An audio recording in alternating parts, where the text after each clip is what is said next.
একটি সুন্দর শান্তশিষ্ট গ্রামে ২ জন বন্ধু বসবাস করত।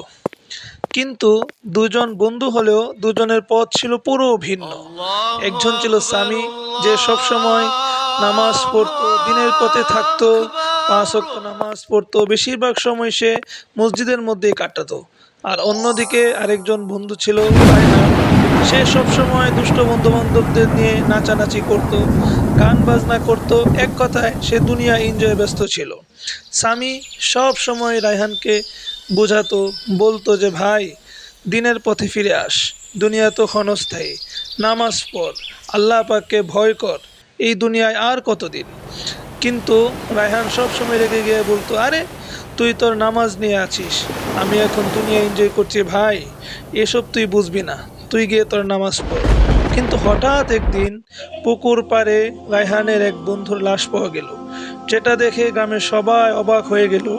সবচেয়ে বেশি অবাক হলো রায়হান, কারণ সে তার খুবই কাছের বন্ধু ছিল।